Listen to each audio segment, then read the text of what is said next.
just kind of telling us that after the last couple of games, you're like, hey, we're gonna get together, have a dinner, and like just kind of go over things. Just I guess, what prompted you to do it, and like how do you think that's gonna kind of help this get you guys just kind of move forward here? Yeah, when you have games like we just had, guys can get down. You can get, confidence can go up and down with stuff like that, and it's the perfect time to just bring it all back together in perspective, like who we want to be, like what we want to accomplish on the court, like how we can be better as a team, as players, but also just like it's okay to like eat and like enjoy each other and watch other basketball games and talk basketball and not be all about business all the time. So sometimes you need that, and this team we play hard. We've been trying to do the right things. We fell short on about 7 or 8 minutes of real game time that have cost us games, and I think that getting together will help just our mindset and just kind of recharge on who we want to be and how we want to approach going forward. Julius was saying like he just sensed that there was just a lack of energy or difference in the last couple. Did you feel that too? Was there something that just changed? Maybe even down the stretch of just energy and spirit a little bit that needed to kind of be recalibrated. Yeah, I think it was just an inconsistency. I think we had times where we had a lot of energy. There were moments in games where we just lacked it for whatever reason. I think a lot of times later in games, guys get fatigued and we start to lose our minds for whatever reason, and we just can't get to that point. And I think that's what we're trying to stay away from, because for the majority of most games, I think we do the right things, where we have the right mindset. But when it matters most, in the fourth quarter, late game, when you have leads, understanding time to score, your awareness has to jump up a whole bunch. So that's something that we're just all trying to be cognizant of. You guys had, obviously, you were going through trying to figure things out November, December last year. A lot of discussion, a lot of trying to figure some things out.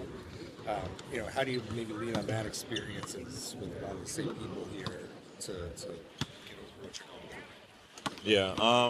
Well, I think having that experience of last season and seasons before, where you maybe don't start the way you want to, or you let a few games off, go early in the season, but then understand that, it's a long, long season. This is just a portion of it, in which we can, find ourselves in a bunch of different ways individually, as a team.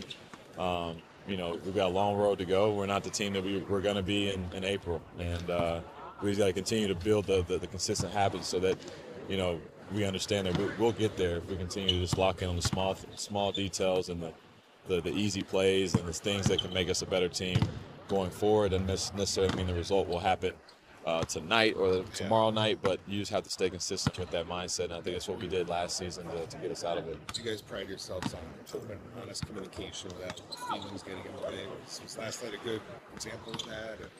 Able to say some things, get things off your chest? Well, yeah, I think so. We've been good with it all year, honestly, and even at dinner, things that we say at dinner are things we say in the locker room or at timeouts or on the phone talking to each other individually, whatever it may be. So guys are obviously handle things differently.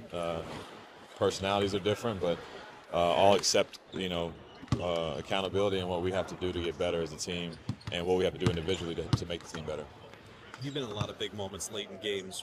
Is there sort of a trick you have to not letting the game speed you up? Like at the end of these last two games, probably going to see it tonight against OKC, in terms of just not turning the ball over and not rushing and kind of having that snowball into turnovers. Yeah. Honestly, I've always valued every possession, individually. So it's, for me, it doesn't matter if it's fourth quarter, first quarter, second quarter. I've always kind of valued the ball. So late games, I just understand, time to score really well. I understand when we get a stop, all right, they got to foul. They don't have to foul, or we have to get it over, or they're going to trap. Just understanding what teams may present to you, and it makes the game easier when I'm kind of already have a premeditated thought going into it, and I'm trying to get that to the other guys as well, to understand the game as much as you can, late game especially.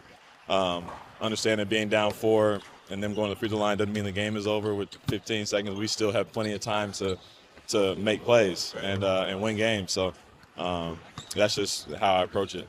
What's kind of answerable in situations like this?